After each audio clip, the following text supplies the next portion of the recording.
बाबू हमरा के जन मारा ना तो हम है डॉक्टर तारा बौसिरिये में पेल ली। चल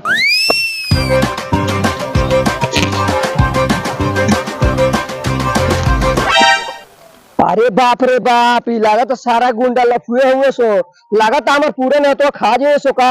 अच्छा चला हम दिमाग न लगावनी तो असल के गाल ना करना भाई करना।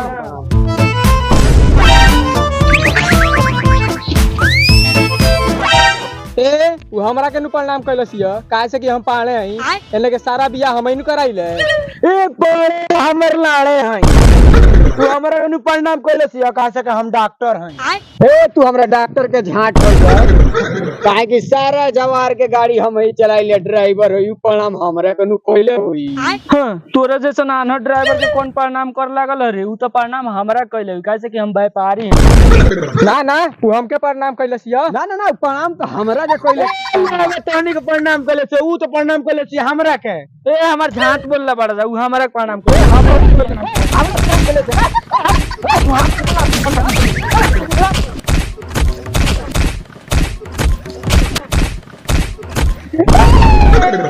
अरे बेटा हमर तोड़ दिया ले बेपरिया सब मुआ देले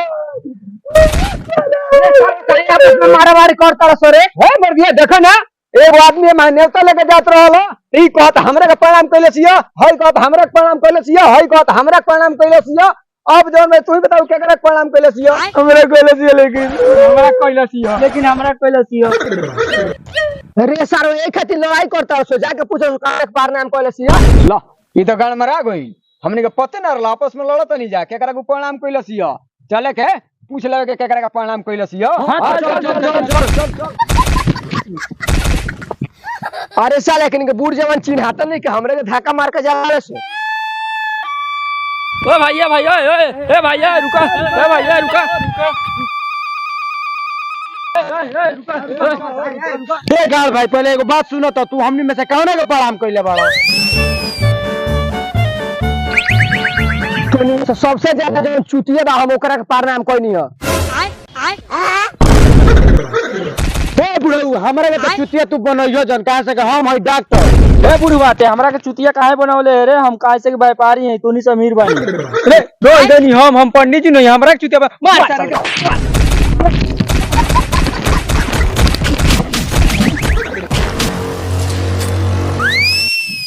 तब हो डॉक्टर साहब आज कौना के गाय भैंस मुंहले बड़ा कि हमरा दुआरी आइल बड़ा? नहीं आज कौन को मुंहले थोड़ी बनी, अरे वो नहीं है गाड़ा वा वो सरवा हम लोग को प्रणाम किया है और ऊपर से चुतिया भी बनाया है। एक आदमी मरले बन जा पंचायत बैठल बन जा अनि के तीने गोड़ा रहला असा कि गौरी कोनो रहला। ए सरपंच साहब गौरी रहू हमनी के साथे गड़ा हमरा ड्राइवर ते जानो तुम बड़े मारे नहीं कम घसीटी नहीं जाते जो ओकरा के बोला के अगर वो गड़ियारा के पंचायत में बोला के ना ले लेना तो तोर सारा व्यापारी पन जौन बना तोरा गाड़ी में ढुक जाएगी है बुझले। जो सारे तरह जो कोई ऐसा इंजेक्शन घोपो की गाड़ चेयर के मर गई। बाबू रे हां चल सरपंच जी से कोई के सरवन के गांव फरवावलाई। ठीक बा। रे कहां से लाश ले आके पटक दले रे? ए सरपंच साहब ई हमर बाप हम एकर बेटा हई। ई का हो? अरे बाप रे बाप गलती हो गई, ई हमर बेटा हम एकर बाप हई। जोन जाना के बाप बेटा हो के जल बैठो सा भाई ये गाड़ू गाड़ है जाना का रेल दिया है। हाँ हाँ ये सरवा जाना का रेल बन जा देखो नहीं हो देखा पार पर सब फरला बन जा। हई तो साफ साफ बताओ तो नहीं के तेज साफ साफ बताओ तोर हई कपार के तरह फुटल बा का भइल बा? देखी सरपंच साहब ई दुनु तीनू हमरा बाप के बाजा फोड़ देबा। अगर उ एकनी के बाजा फाड़ी ना तो हम एकनी के बाजा फाड़ देम। नहीं बे चला हमरा रहते हो तू बाजा फाड़ेगा रे। पंडित जी रोगो तो ब्राह्मण है, रोगो है लफुआ लपाटा में केतर पड़ गई। देखी सरपंच साहब हमनी के रास्ता धके जात रही के आई हमनी के प्रणाम करुए आ एगो बतियो कहू कि एमे से जे सबसे बड़का मूर्ख बा हम ओई के प्रणाम कइल बानी आ तबई से हम कला था कि हमरा कइले बा एई से हम कूट दे। बाकी जोन बात बा झोला छाप डॉक्टर से पूछ ली। बाबा रोगो हमरा के झोरा छाप कैसे कोई देनी है और जब भैंसिया मरत रहे आखिरी सांस लेत रहे तो हम ही जाके ओकरा के बचावे वाला रहनी, लेकिन वो पैसा ना देनी, उसे जहर के सुई डाल के मुंह दी।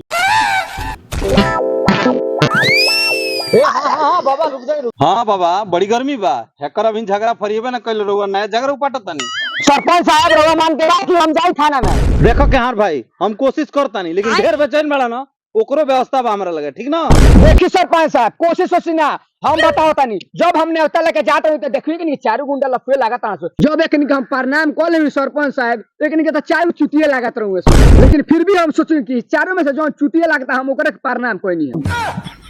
सरपंच साहब देख ली रस रंगदारी को तागो से गाड़ फाड़ दी तब। हाँ हाँ एक तो फरले बड़े कपार फिर को फाड़ दी गाड़। देखी सरपंच साहब देखो कहार भाई तहार झगड़ा और हैकर झगड़ा हमरा समझे में नहीं आवत कि हम फरियाई के तरह। देखी सरपंच जी जब रवा समझाओ ढंग ने कहा तो हमें समझा देते